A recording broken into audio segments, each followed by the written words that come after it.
What's good and what's mobbing? It's your boy MC at you again. Before I get into it, once again, I gotta remind you, man, like, subscribe, share, make sure you support Hog Mob Media. With that said, let's get into today's verse, man. I want to share with you 1 Corinthians 16:14. Do everything in love.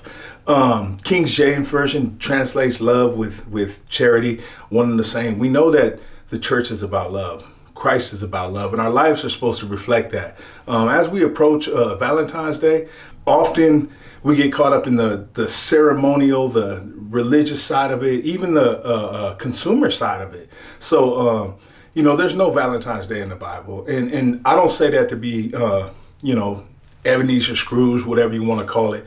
But people could say something about every holiday that comes along. You could say Christmas, you could say Thanksgiving, you could say Independence, but I use these holidays to explore my Christianity. So, if we're talking about the 4th of July, I want to relate that to my freedom of choice, my free will to live a life like Jesus.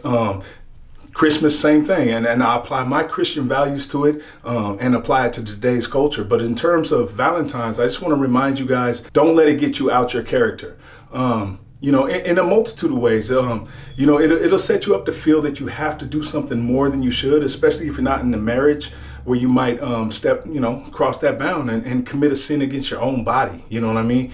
And even on the other side of it, the consumer part, that we have to be financially, secure. We have to be good stewards of what we have. And if you're on your 4th Valentine with your 4th girl, maybe there's something wrong. So I just want y'all to consider that as we move forward, that we operate in love. And I chose a verse today that is maybe 5 words long.